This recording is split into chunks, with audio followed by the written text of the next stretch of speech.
आज के इस मालूमाती तज्ज़िये में आप सबको खुश आमदीद।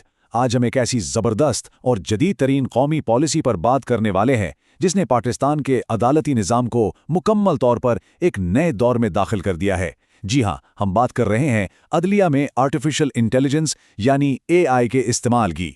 आगे बढ़ने से पहले अगर आप चाहते हैं कि ऐसी ही मालूमाती पेशकशें आपको बाकायदगी से मिलती रहें तो अभी इसी वक्त इस चैनल को सब्सक्राइब कर लें। चलें अब जरा इस फ्रेमवर्क की गहराई में चलते हैं। ये जो बाज़ाब्ता दस्तावेज आप देख रहे हैं, ये अंग्रेजी और उर्दू दोनों जुबानों में तैयार की गई है। इसका असल मकसद ये है कि किस तरह टेक्नोलॉजी की स्पीड को हमारे कानूनी निज़ाम के सख्त आईनी तकाज़ों के साथ बैलेंस किया जाए।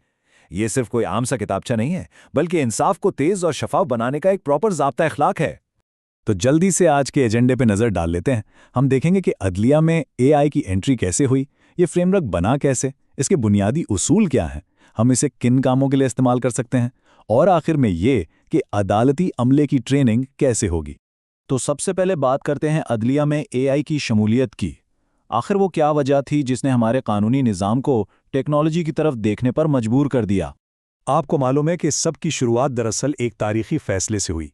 सुप्रीम कोर्ट ऑफ पाकिस्तान ने अशफाक अहमद बमुकाबला मुश्ताक अहमद केस में बाकायदा इस बात का एतराफ़ किया कि अदालतों पर बरसों से जो मुकदमात का एक पहाड़ जमा है, उसे कम करने के लिए AI का इस्तेमाल अब हमारी सबसे बड़ी ज़रूरत बन चुका है। बस यहीं से इस मुनज़्ज़म पॉलिसी की बुनियाद पड़ी। लेकिन यहाँ एक बहुत ही अहम नुक्ता समझने वाला है। इस सारी पेशरफ्त के पीछे बुनियादी फ़लसफ़ा ये है कि AI सिर्फ़ और सिर्फ आपकी हेल्प के लिए है। पॉलिसी में बिल्कुल क्लियर कर दिया गया है कि टेक्नोलॉजी का काम जजों की फ़ैसला साजी को सपोर्ट करना है। ये किसी भी सूरत में इंसानी अक्ल या जज के फ़ैसले का मुतबादिल नहीं बन सकती। अब सवाल ये पैदा होता है कि कानूनी और तकनीकी मेयार को बरकरार रखने के लिए ये फ्रेमवर्क दरअसल बनाया कैसे गया। ये कोई एक दिन का या किसी एक इदारे का काम नहीं था।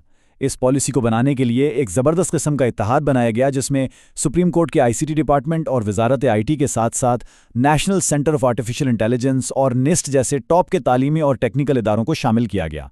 यानी बेहतरीन कानूनी और तकनीकी दिमागों ने मिलकर इसे तैयार किया है। तो अब ज़हन में ये सवाल आता है कि अदालतों में इस टेक्नोलॉजी को इस्तेमाल करने के असल और सख्त उसूल क्या हैं। इससे पहले कि हम इन दिलचस्प और सख्त कवानीन से पर्दा उठाएं, एक छोटी सी याद दहानी। अगर आपको इस तज्ज़िये से कुछ नया सीखने को मिल रहा है तो मज़ीद ऐसी मालूमाती पेशकशों के लिए इस चैनल को अभी सब्सक्राइब कर लें। चलें अब बात करते हैं उन बुनियादी रेगुलेटरी हुदूद और उसूलों की जो इसलिए बनाए गए हैं ताकि टेक्नोलॉजी निज़ाम इंसाफ पर हावी ना हो सके। यहाँ एक टेक्निकल इस्तेलाह इस्तेमाल होती है जिसे ह्यूमन इन द लूप कहते हैं। इसका सीधा सा मतलब यह है कि AI सिर्फ एक असिस्टेंट है। वो जो भी नतीजा निकालेगी वो फाइनल नहीं होगा। हर स्टेप पर एक इंसान यानी जज उसे चेक करेगा, उसकी तौसीक करेगा और अपनी आज़ादाना सोच को बाकायदा रिकॉर्ड करेगा। AI कभी भी फाइनल अथॉरिटी नहीं बन सकती। ये पूरी पॉलिसी बुनियादी तौर पर 4 मजबूत सुतूनों पर खड़ी है। पहला है इंसानी निगरानी, जिसकी हमने अभी बात की। दूसरा सुतून ये यकीनी बनाता है कि AI का सिस्टम हर तरह के तासुफ से पाक और बिल्कुल शफ़ाफ हो। तीसरा सुतून फरीकैन के पर्सनल डेटा और राजदारी के तहफ़्फ़ुज़ के लिए है। और चौथा सुतून ये वाज़े करता है कि जो भी इसे इस्तेमाल करेगा वो मुकम्मल तौर पर जवाबदेह होगा। अब ये चीज़ वाकई बहुत कमाल की है। इस पॉलिसी में एक लाजमी रिपोर्टिंग सिस्टम मुतारिफ करवाया गया है। मतलब अगर कोई जज या अदालती अमला कोई डॉक्यूमेंट बनाने के लिए AI इस्तेमाल करता है तो उन्हें लाजमी बताना होगा कि कौन सा हिस्सा AI ने लिखा है और उसे वेरीफाई कैसे किया गया। इसका वाहिद मकसद अदालती फैसलों में सरिका या प्लेजरिज्म का रास्ता रोकना है। बिल्कुल शफाफ काम।